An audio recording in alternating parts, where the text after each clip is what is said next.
Okay, guys, have you missed the spring budget? Well, you've no missed much anyway, put it that way. So let's just recap on what's happened in the spring budget, the main points. There's a link in this post as well to it, what the Chancellor said, and the main issues that will affect us. But basically what he's saying in a nutshell, if I can see it and find it, is he announced the first basic rate cut of income tax in 16 years from 20 to 19% by 2024. Excuse me, but that's 2 years' time. Okay, I'm going to give you a salary rise and I'm going to give you it in 2 years' time. How does that sound? I don't think that's the right thing to do. So we're going to be talking about this cut in income tax for the next successive budgets, but it's actually not going to happen until 2024, more than likely. So that's about a damn squid straight away. Fuel duty is going to be cut by 5% per litre from tonight at 6 o'clock. National insurance threshold will be raised from 3,000, meaning that people, well, you'll go in line with personal allowance, which means that you can earn up to £12,570 and you'll not be taxed on any of your income at all. So your national insurance is going in line with your personal allowance now. So you'll no longer pay any tax at all. If you earn anything up to £12,570 a year, then it will be completely tax-free. It is all in your hand completely. So that's a good thing, I suppose. So that should cut for, that cut will be for 30 million people, I reckon, and it will save them over £330 a year, £330 in your pocket. It still doesn't take into account the fact that energy prices are going up significantly more than that, but it will go towards that, so it will help. VAT will be scrapped on energy home saving measures such as insulation, solar panels. It used to be 5%, but they're going to bring it down to 0 rated. In other words, completely scrap VAT on it. So you can get all these and you won't be paying the VAT on it either. Household support fund for most local councils to help the most vulnerable will be doubled to 1 billion by April or from April. Retail and hospitality leisure sectors, 50% discount on business rates up to 110,000. To be honest, it's not going to help the retail and hospitality industry that much because they're talking about, some people will say £5,000 a year. Wow, a business like that in hospitality can lose £5,000 effectively in an hour if the economy is not right. So yeah, it will go to a wee bit of saving, but it won't make a real significant dent for them. So I'm not really sure what to say. I mean, actually, the response from Rachel Reeves from the shadow cabinet was basically, you've brought us right back to the 1970s and dubbed the Chancellor as Ted Heath with an Instagram account. So it's quite interesting. So that's where we are there. Saying inflation is forecast to be 7.4% this year. Growth expectation downgraded to 3.8% this year, and UK spending 83 billion. Could you imagine paying 83 billion a year in interest? That is what the government pays right now on the lending it has. 83 billion a year in interest. I want to know who they're paying it to, because if it's the Bank of England, are we not the Bank of England? Is somebody else on the Bank of England? So 83 billion is getting taken out of our taxes to pay for interest on debt that we borrowed from the bank that we own. Work that one out.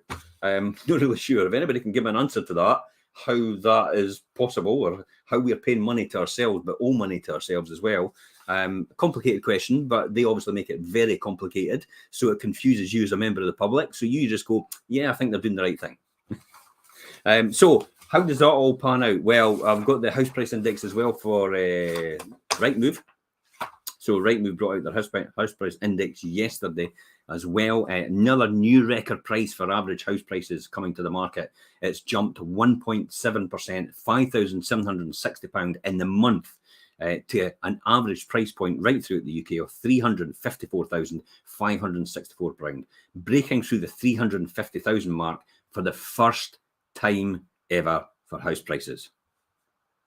The average monthly rise is seen as the largest at this time of year since March 2004. This is the largest price rise in house prices on a monthly basis since 2004 March. So that shows you how price rises, how house prices are moving so fast, almost to the meteoric rise that we're coming up to before the credit crunch. I'm not implying there's going to be a credit crunch because there's not a lot of toxic debt being sold and repackaged either. Not that I'm aware of, unless somebody would actually like to enlighten us. pushing the annual rate of increase of house price rises, according to Rightmove, to 10.4%. Still beating inflation. So, where do you invest your money? Possibly it could be houses. Good investment, plus the fact if the houses are going up 10.4%, inflation is at 7.4%, you're making a 3% differential on your investment. Plus, as well, you're getting the income on top of that, which will be additional to the return that you're getting. So it still makes house investment and property investment an attractive proposition. All regions of the countries except London and Scotland are now up over 10% annually. Now, this is according to Rightmove, remember, and Fife itself, house prices in the last year have gone up 16%. One of the, if not it was the biggest on-land house price increase in a year in Scotland completely, was Fife. It's 16%. Orkney was outside of that, it's 16.4%. Most expensive sector is 4 bedrooms plus, seeing an average of 3.8%, which is a 24,000 monthly increase surge, encouraging new sellers to come to the market, with 12% more new listings in the sector than this time last year. So there's more properties coming onto the market as a result. This is the biggest time of year for putting properties onto the market. It's usually the fastest time of year as well, in springtime. If you're waiting for any lull, or you're waiting for something to happen, stop waiting and get on with it.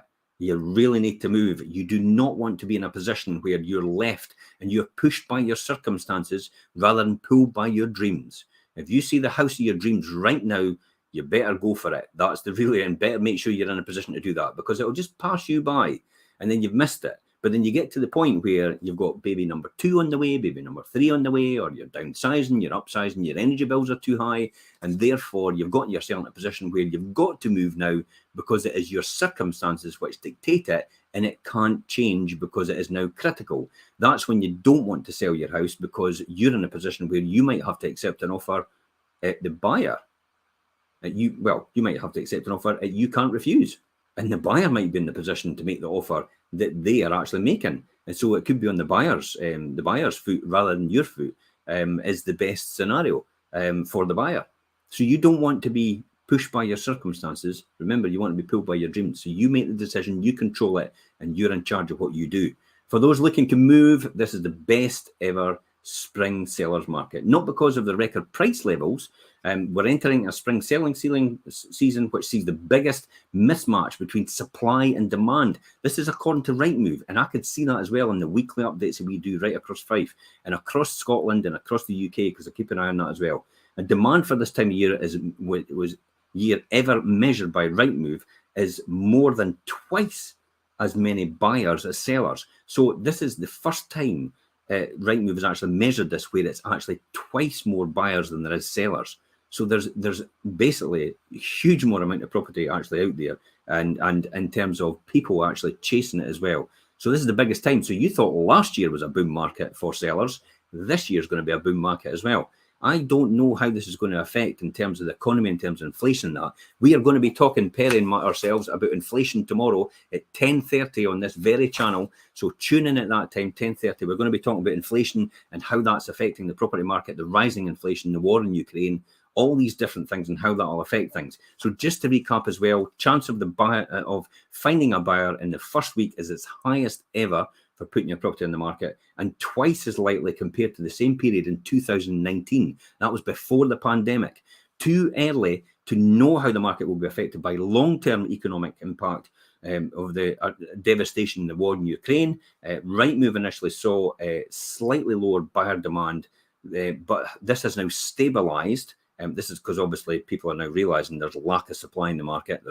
Everybody's still chasing, and then they forecast a less trophy market now, and in the second half of the year, they forecast an even more stable market, which saw economic headwinds lead to a more evenly balanced market through demand, which will still outstrip. So they think actually demand will still outstrip supply. I do as well. Most people are predicting single-digit figures in terms of property price increases. I wouldn't be surprised if we're going to have double digits by the end of the year again. And basically because of complete lack of supply. Unless you're going to put your property on the market, it's not going to happen. You're never going to find your dream home, because guess what everybody else is doing? They're all sitting doing the same thing. Here's one that I always explain to people. What is your best type of buyer?